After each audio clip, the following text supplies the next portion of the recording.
Amber's group was creeping along the engineering room section in the bowels of the ship, several decks beneath the waterline. The corridor was dark, the electric lighting that had once lit it no longer working, and Jay used a flashlight to illuminate their way in the gloomy depths. "This is creepy," Daryl muttered. "Daryl, would you calm down? You're freaking me out," Celine snapped. "Be quiet, please," Jay insisted, trying to concentrate. The beam of the flashlight in his hand cut through the darkness that lay ahead, with its spotlight falling on metallic walls, illuminating signs in Chinese text.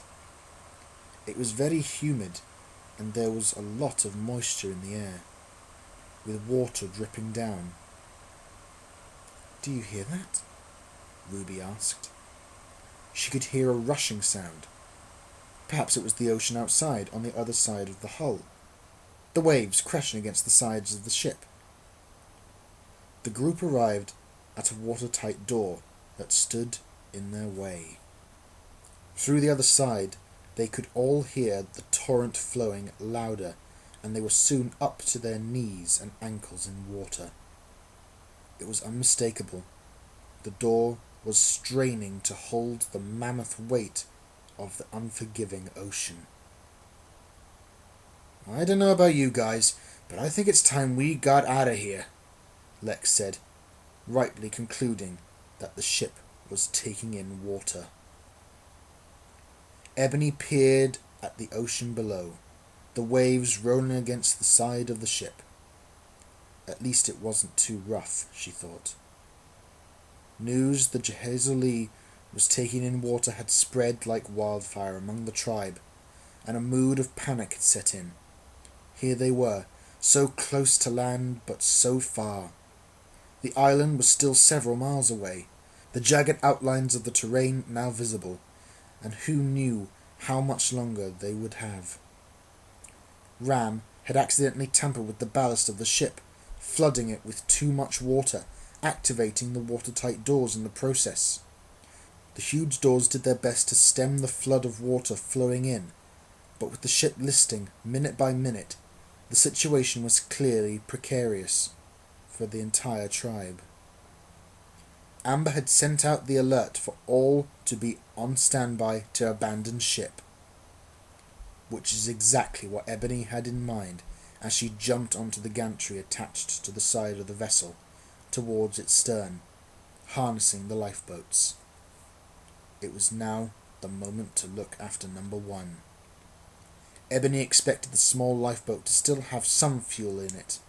Surely the crew of the Jzhao Li long ago would have left the lifeboats on standby, ready to go, with supplies of food and water, enough fuel. She was willing to take that chance. Spotting a handle on a little panel at the edge of the gantry, Ebony shifted it, and to her relief, the lifeboat began to gradually swing out, dangling high above the water. "At least something worked around here still," Ebony smirked. Hitting a green button on the control panel in front of her, the lifeboat started to lower, suspended by the ropes it was attached to, and Ebony knew it was time to take the leap of faith. Jumping onto the lifeboat, as it rapidly descended, she landed on its deck with a clatter, well balanced, using the feline agility she had been born with to full effect, finding her footing quickly. It was only now Ebony appreciated the sheer scale of Jzhao Li towering above the lifeboat, angling dangerously above on its tilt. If it leaned any further, Ebony worried that the massive cargo ship would capsize and suddenly come crashing down on her. The lifeboat reached the surface of the water and bobbed up and down on the current. Pulling out a knife she had taken from the kitchen galley, Ebony cut the ropes that dangled, tethering the lifeboat to the mothership. With the last of the threads torn away cleanly, Ebony realized she was finally free. "Come on," Ebony pleaded, turning the rusty key left in the ignition of the small lifeboat that she had placed all her future in, her very life. The engine coughed and spluttered, smoke bellowing, diesel fumes filling the air. The propeller at the back cut into the water as Ebony shifted the throttle, steering the lifeboat away from the monstrous cargo ship leaning above her. The lifeboat sped away. Ebony let out a shrill yell of delight. The relief of her escape, her continued survival in this crazy world, was almost fun, and she was engulfed by a feeling of jubilation, just like how she had felt in the days when she used to drive around in Zoot's police car back in the city. She was ready for whatever adventure lay ahead. Bring it on! Looking back behind her at the Jzhao Li, as it continued its tilt precariously to one side, the distance opening between it and the lifeboat, Ebony grinned. "So long, suckers," she hissed, turning forward to the mysterious land that lay in the distance ahead. "Do something!" Ellie pleaded, as Jack frantically scanned the buttons and dials in the bridge. "Like what?" Jack shouted, panic on his face. "Anything!" "I'm trying, Ellie." Amber burst in. "Any luck?" she asked, but already knew the answer as she watched Ellie, Ram, and Jack gaze despondently. It was getting hard to stand and move around now, with the ship badly listing.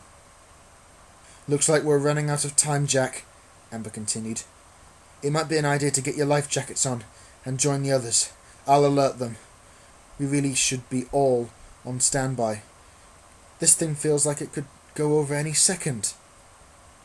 "Looks like Ebony's already abandoned ship, Captain," Ram said, indicating. Amber and the others noticed Ebony in the lifeboat, speeding away, and Amber sighed to herself. Typical. Ebony didn't waste much time. "There has to be something we can do," Jack shouted, fastening his life jacket on, along with the others. "Oh, to hell with it!" Ram snapped, and he began pressing buttons randomly on the console in front of him. "Ram, haven't you learned anything?" Amber said. "I guess you're right, Amber," Ram replied. "I'd better go and gather a few things up if we're leaving." He crossed to the door and exited. Jack focused on all the dials on the bridge. Each item on the instrumentation panel had to do something, perform some function. It was just like using a computer, albeit a very big computer, one that was sinking fast. "Just give me one more minute, Amber, I promise." Amber nodded and watched eagerly with Ellie as Jack took the plunge and pressed a button. He waited with bated breath, in an air of anticipation. Nothing happened. Plan B. Another button pressed. Nothing. "Oh, come on!" Jack uttered, looking up to the heavens above, imploring. "Give me a break!" Jack pressed a few more buttons.